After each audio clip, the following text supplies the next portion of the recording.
Bonjour à tous, on est ravis de vous accueillir dans cet atelier pour vous expliquer comment Renault a pris le virage de la décarbonation en s'appuyant sur l'outil de 50 001. Donc on va être trois pour animer cette séquence d'échange. Donc comme j'ai la parole, je vais me présenter. Donc Adrien Pelé, je travaille sur la société Roseau. J'interviens sur trois métiers, les audits énergétiques, l'accompagnement des entreprises à la certification 50 001 et puis aussi un volet formation puisque Roseau est organisme de formation. Bonjour à tous, Nicolas Cambouli, je suis pilote performance énergie pour le site Renault Le Mans. Et Da Silva, je suis le responsable performance énergie pour l'ensemble du groupe Renault. Très rapidement, présenter Roseau, donc on existe depuis 2010. On est aujourd'hui 70 collaborateurs. On intervient sur trois métiers principaux que je vais vous présenter. Historiquement, on s'est créé sur l'audit énergétique dans le secteur industriel et le bilan de gaz à effet de serre. Donc en toute logique, le sujet de la décarbonation est un sujet qu'on maîtrise très bien. Donc on est répartis sur 5 agences en France. Moi, j'appartiens à l'agence de Nantes et on a aussi une agence à Barcelone. Donc en termes d'expertise, on a trois pôles d'expertise. Le premier, c'est le pôle technique qui s'apparente à un bureau d'études classique. Vous allez retrouver des études qui sont réalisées, des études de faisabilité, des audits, de l'assistance à maîtrise d'ouvrage pour mettre en place des solutions. Un pôle financement qui est là pour financer les actions qui auraient pu être notamment vues dans le cadre d'audits énergétiques. La partie achat d'énergie aussi, qui est un axe assez important. Et puis le dernier pôle, c'est le pôle accompagnement, où vous allez retrouver la formation, l'accompagnement des entreprises à la 50 001 et tout récemment la 14 001. Et l'option 6 pilote énergie. Juste pour vous partager un petit mot par rapport à comment le groupe Renault s'organise par rapport à la certification ISO 50001 et nos enjeux pour l'avenir. Tout d'abord, sur le plan de la performance, vous avez tous vécu la période Covid qui était très compliquée pour l'industrie de s'adapter. Aussi, comme nous, particulièrement pour la filiale automobile, on vit aussi la crise des composants, des semi-conducteurs, qui engendre toutes les stratégies sur le volet consommation qu'on ne les voyait pas avant cette période. Donc en effet, on a une ambition de réduire nos consommations de moins 12% cette année par rapport à la période avant Covid, ce qui est assez conséquent pour le groupe. À l'horizon 2025, on compte baisser notre empreinte au véhicule en termes de consommation de production à 30% et d'ici 2030 à moins 40%. Sur l'aspect décarbonation, nous sommes lancés cette année, plus précisément avec une stratégie orientée à nos usines de production de véhicules électriques au nord de la France. Donc on a 3 sites plus le site de Cléon qui est basé en Île-de-France, et ces 4 sites au total vont bénéficier de la décarbonation d'ici 2050. Donc l'objectif, c'est d'être net zéro carbone d'ici 2025 sur ces 4 usines-là, dont 3 au nord de la France. Et puis l'objectif pour l'ensemble d'Europe, c'est d'ici 2030 avoir toutes nos usines dans cette configuration. Pour commencer ces travaux, il faut passer par la maturité, il faut normaliser nos usines, si on peut le dire comme ça, en assurant que le système de management d'énergie il est plutôt uniforme. Et on a commencé en 2011 avec un projet interne qui s'appelle PAMLA. Donc donc ça veut dire Plant Energy Management Labelization A. Donc comme les électroménagers, quand on va l'acheter, on va chercher le label A. C'est comme ça qu'on vient classer nos usines. Et c'est un accélérateur pour la certification. Parce que la certification, on n'a plus le choix, il faut y aller si on souhaite avoir des sites performants dans la matière énergétique. Donc cette année, on a 3 sites qui sont aujourd'hui certifiés. On a le site du Mans, qui est le case qu'on vous présente aujourd'hui, le site de Cléon et le site de Bursa, l'international, donc basé en Turquie. Et d'ici la fin d'année, on aura la certification du site de Sandouville, en Normandie. Et puis, nous avons les 3 sites du Nord que j'ai cités sur le volet de décarbonation. Nous envisageons une certification au mois de février prochain. Donc ça va vite, ça va très vite. Je vous dirais que l'ensemble des usines de l'Europe et dans nos régions à l'international vont bénéficier d'une certification d'ici 2025. Donc ça va s'accélérer. C'est la raison pour laquelle on va parler de notre partenariat qu'on a eu avec Roseau et les bénéfices qu'on a pu en tirer dans cette période d'expérience. Merci. Peut-être pour mettre un coup de projecteur dans le rétroviseur, en fait, quand on regarde depuis 2010, il y a des directives qui ont été mises en place, notamment européennes, qui visaient finalement à booster un petit peu l'efficacité énergétique sur le secteur industriel. On peut parler des audits réglementaires, on peut parler des certificats d'économie d'énergie, on peut parler de la déréglementation du marché de l'énergie. Pour autant, on s'aperçoit qu'en fait, le facteur prix sur l'énergie n'était pas suffisamment important, et puis que sur des mécanismes comme les C2E, il pouvait aussi y avoir des problématiques où l'approche systémique n'était pas forcément vue, où on venait parfois mettre des patchs sur des solutions techniques, et puis sur l'audit réglementaire. À partir du moment où c'est réglementaire, il y a beaucoup de choses à faire, et du coup des qualités d'audit qui n'étaient pas forcément très très importantes. Donc tout ça pour dire que ça fait une dizaine d'années que ça grouille, et que là qu'il y a un accélérateur qui se produit depuis 1 an et demi, depuis que le marché de l'énergie est très élevé, et puis que le marché carbone en parallèle est en train de truster un petit peu. Et finalement, ce qu'a vécu Renault sur ces 10 dernières années, c'est ce que vit l'industrie, et là il y a vraiment un gap qui est en train de se passer. C'est en ça que l'A50001 pour la décarbonation est quand même un outil très très très important pour se structurer. Aujourd'hui, si on veut faire un petit focus sur le site du Mans, on a une stratégie à 2 vitesses. Sur les premiers objectifs, en début d'année, on était sur une performance de moins 10% de consommation par unité de production, avec les mêmes ambitions de 15% à 2024, et puis de diviser par 2 nos émissions de CO2 en 2030.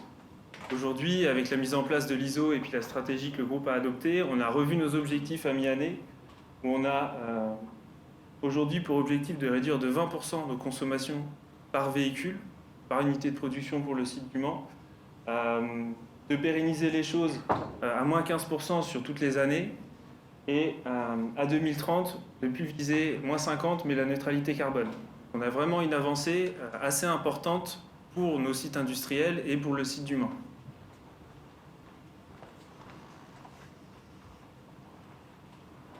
Pour aller dans le sens de Nicolas, lors d'une formation donc sur la 50001 sur le site du Mans, Philippe venait présenter la stratégie de décarbonation du groupe Renault. Il y a eu cette phrase qui, moi, m'a marqué en disant on nous impose de le faire, je ne sais pas comment on va y aller, mais ça va piquer. Donc ça montrait aussi qu'aujourd'hui, des groupes comme Renault sont en recherche d'outils pour vraiment structurer cette démarche-là, et que sans structuration, ça peut être compliqué d'atteindre des objectifs qui sont aussi ambitieux que ceux qui vous sont présentés. Faire un petit focus sur Renault Le Mans. Renault Le Mans aujourd'hui, c'est une consommation de 250 GWh sur sa période de référence. Ça représente une ville d'à peu près 100 000 habitants, quasiment autant que Le Mans. C'est différents process avec de la fonderie, de la cataphorèse, de l'usinage, du soudage, de l'emboutissage et des opérations de montage. Donc c'est une usine vraiment multi-process. Au Mans, qu'est-ce qu'on fabrique? On fabrique les parties tournantes pour les véhicules. Donc tout ce qui ne se voit pas, châssis, traverse, disque de frein, berceau, vraiment tout ce qui est caché sur un véhicule. Pour la partie énergie, on est certifié ISO 50001 depuis le mois de juillet maintenant. On dispose de grandes actions sur la mise en place de comptage, de supervision des énergies. Et aujourd'hui, on développe tout ce qui va être indicateur et supervision en instantané sur nos lignes de production. Maintenant, si on rentre un petit peu dans le concret, donc au-delà de l'accompagnement fait par Roseau, aujourd'hui, quand on parle d'efficacité énergétique et de décarbonation, il y a des grands leviers qu'on peut actionner. Le premier levier, c'est le levier organisationnel. Nicolas vous fera tout à l'heure des exemples de comment ça a été mis en place sur le site Renault. Il y a le levier comportemental, qui est aussi un des sujets de la 50001, qui est vu de façon assez pragmatique, à la fois sur la sensibilisation, la communication et puis aussi la formation des équipes. Le levier technique, avec des solutions sur étagère, donc comment je m'appuie sur ce qui existe pour le mettre en place sur mon site. Et puis après, on peut aller plus loin sur des leviers de conception et d'innovation. Donc là, Nicolas va vous présenter ce qui a été fait sur... Alors, dans un premier temps, sur le levier organisationnel, c'est vraiment là, la base de tout notre système, qui repose d'abord par un engagement de la direction et un fort leadership sur site. Donc on a décliné nos objectifs et nos ambitions à travers une politique, mais on a également aussi constitué une équipe énergie pour pouvoir communiquer, animer et réduire nos consommations directement au plus près de nos acteurs, et également mis en place des formations, donc des formations en interne auprès de notre personnel, mais on a également formé nos référents énergie par exemple avec la formation ProRéféi. Donc on a vraiment cherché à déployer toute cette culture énergie, former les gens, donner des informations sur l'énergie sur un site industriel, parce qu'on est resté sur une période, on a un historique où on passe de l'hyper-compétitivité et des hyper gros volumes à la création de valeur. Donc aujourd'hui, on est vraiment sur former les gens, les sensibiliser et aussi les accompagner. L'idée, c'est qu'aujourd'hui, chaque collaborateur de l'usine du Mans puisse avoir son avis, a son levier pour travailler sur les énergies et réduire les consommations énergétiques du site. Donc ça fait lien directement avec tout ce qui est sur l'aspect comportemental. On a cherché à sensibiliser et former les gens sur site à travers des médias, des formations, des dojos comme on peut avoir chez nous. Vraiment pousser de l'information, donner du contexte, comparer ce qui est une consommation sur un site industriel par rapport à ce qu'on a chez nous à la maison. On a communiqué sur les actions que le personnel pouvait avoir sur site. Donc là, on a un exemple sur la partie traitement de fuite d'air comprimé, qui est un gros sujet dans l'industrie. Mais aussi, on a cherché à challenger en interne le personnel et aussi créer du mouvement autour de l'usine du Mans en sollicitant les entreprises extérieures issues de notre tissu régional pour nous proposer des solutions de rupture, d'innovation, pour justement réduire nos consommations d'énergie efficacement et rapidement. Pour tout ce qui est maintenance et pilotage, bien sûr, on a développé tous nos systèmes de remontée d'informations via notre GTC, mais également toute la partie structurelle de la norme ISO 50001 avec la revue énergétique, les différents indicateurs pour pouvoir suivre au mieux et au plus près notre performance énergétique et que ce soit compréhensible de chacune des strates de l'entreprise. L'idée, c'était que chaque personne puisse comprendre chacun des objectifs, que chacun puisse se projeter aussi et quantifier le gain apporté sur les actions mises en place. Donc, à travers tout ça, on a cherché à développer et à mettre en place le suivi de consommation sur chacune des lignes de production, pour suivre l'arrêt des installations, par exemple, le talon de consommation sur les périodes hors production, et on a aussi, bien sûr, toute la partie performance sur chacun de nos unités de production, qui sont vraiment localisées en termes d'îlots. On n'est pas sur un process continu, on est vraiment sur des installations qui fonctionnent chacune d'entre elles séparément. Derrière, pour réaliser des économies, on s'est d'abord focalisé sur l'aspect managérial, ce que les gens pouvaient faire. La vertu, c'est qu'il n'y a pas de nécessité de gros investissements sur ces sujets-là. Et ça permet de créer un cadre tout autour de l'énergie, d'impliquer tout le monde. Donc on a principalement travaillé sur la détection de fuite d'air et sur l'air comprimé. Historiquement, l'air comprimé, c'est pour se rafraîchir un peu l'été. Donc on oublie tout ça maintenant.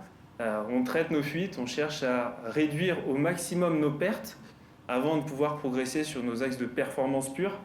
Donc on a mis en place une application tout simplement ouverte à tous les collaborateurs de l'usine pour identifier, traiter, agir et puis remonter aussi des opportunités d'amélioration que eux auraient pu détecter au plus près du terrain.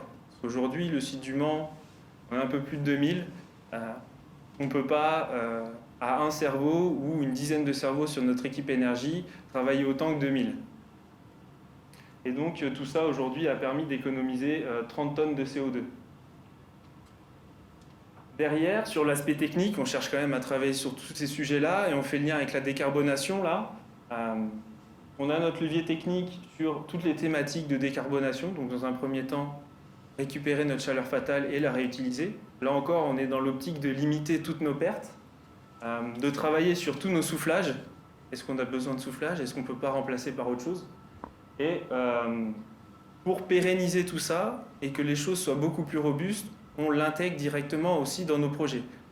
Aujourd'hui, dès qu'on va travailler sur l'intégration d'une nouvelle ligne de fabrication, un nouvel équipement, on va se poser la question, d'accord, comment je vais faire pour optimiser ma performance énergétique et que ma machine fonctionne juste à son niveau correct et pas être en surconsommation. Donc ça, c'est vraiment un axe important qui permet de fixer des bonnes bases à cette démarche ISO 50001 et de pérenniser vraiment toutes les actions.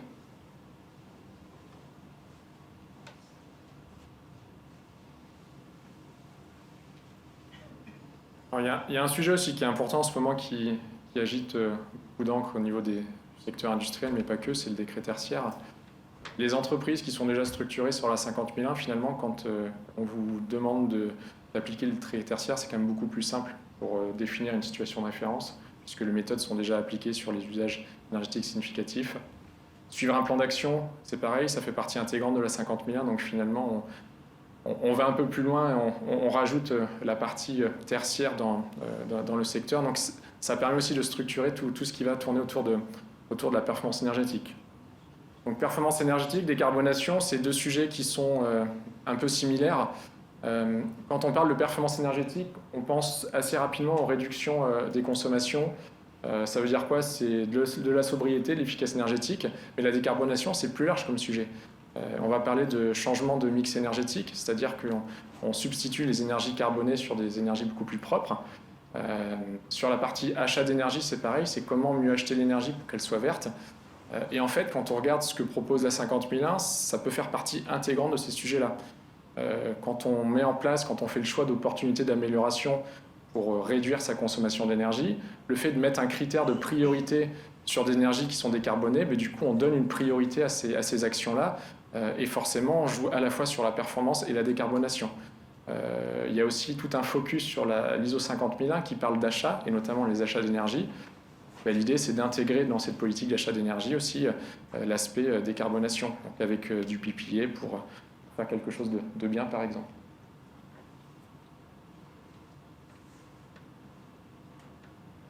Si on fait une petite synthèse sur pourquoi mettre en place l'ISO 50001 sur site, on a identifié 3 axes.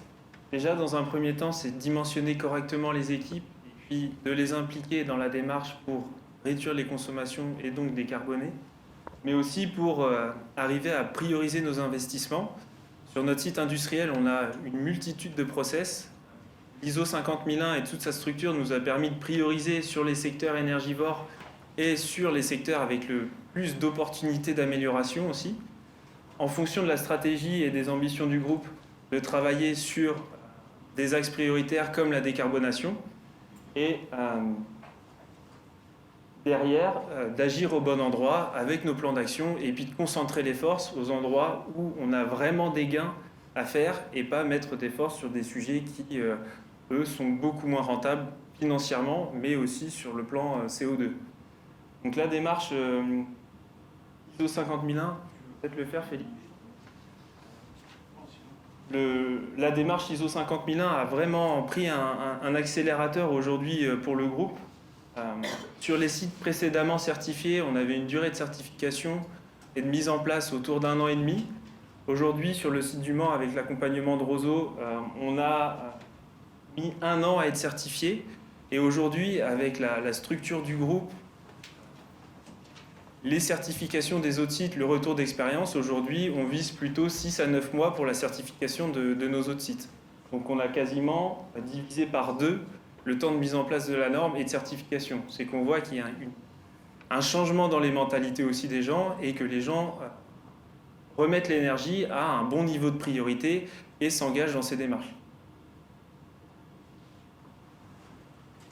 Pour compléter le propos de Nicolas, donc le site du Mans a servi de pilote.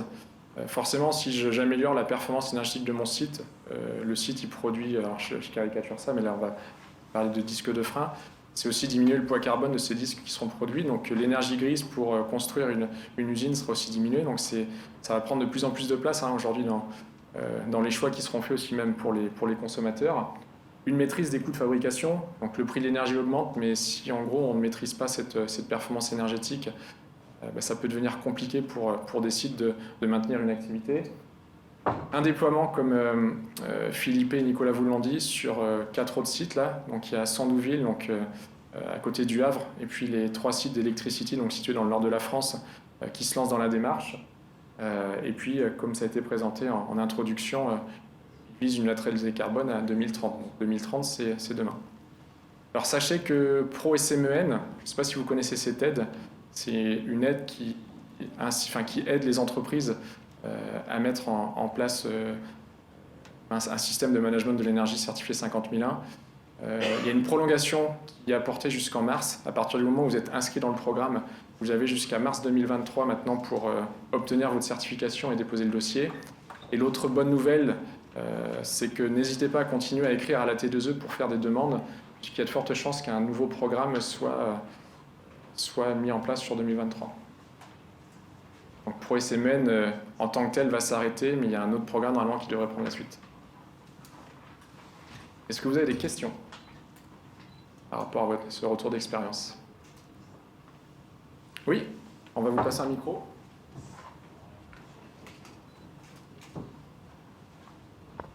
Bonjour, merci pour cette présentation.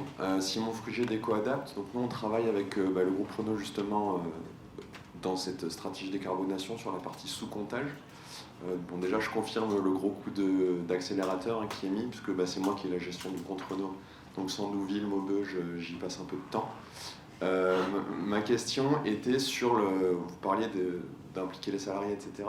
Est-ce que vous avez pour projet de mettre des best practices ou une sorte de compétition plutôt valeureuse entre les sites sur des process qui pourraient être comparables voilà, au niveau de la prod? Je vais en parler au niveau du groupe. Après, je vais laisser Nicolas de commenter l'expérience de déploiement au site du Mans qui vise justement un genre de gaming, de valorisation au quotidien auprès des salariés. Donc nous avons l'ambition d'assurer la transversalisation des bonnes pratiques au sein de groupe. Nous sommes 35 sites industriels. Donc ce n'est pas chose simple à faire. Je pense que parmi vous, on a des grands groupes aussi avec un tissu et une largeur industrielle assez conséquente. Donc nous avons instauré une plateforme de partage. On cite le partage via des newsletters qu'on le fait toutes les semaines, via des animations spécifiques qu'on le fait 2 fois par mois avec l'ensemble de nos usines, et un accompagnement du partage des bonnes pratiques. Donc c'est un sujet qu'on est très sensible, et on est convaincu que la transversalisation, c'est la clé pour avoir cette harmonie entre les usines par rapport à la maturité que je citais au début de la présentation. Donc ça, c'est primordial. Maintenant, je vais laisser Nicolas entrer un peu plus dans le concret en expliquant qu'est-ce qu'il a pu déployer au site du Mans dans ces sens-là. Merci. Pour nous, pour le site du Mans, sur cette thématique, aujourd'hui, on travaille déjà aussi en interne pour remonter les bonnes pratiques, parce qu'on peut transversaliser les bonnes pratiques déjà sur différents secteurs. On n'a pas les mêmes process, mais sur certains sujets, on arrive à transversaliser. Donc là, prochainement, on va lancer un challenge en interne, justement pour créer et puis remonter toutes ces opportunités qu'on pourrait transversaliser sur différents secteurs déjà de l'usine, en fournissant des récompenses derrière aux meilleurs participants ou sur la meilleure idée pour justement stimuler un peu toutes les thématiques énergie. Et on travaille aussi avec les organismes locaux, en échangeant avec les industriels autour de chez nous, pour justement récupérer aussi leurs bonnes pratiques. Eux ont des certifications parfois depuis 2015, donc des choses sur le système, mais aussi sur les améliorations en termes de process, qui pourraient aussi nous servir à nous, usines du Mans, avec notre diversité. Merci. D'autres questions?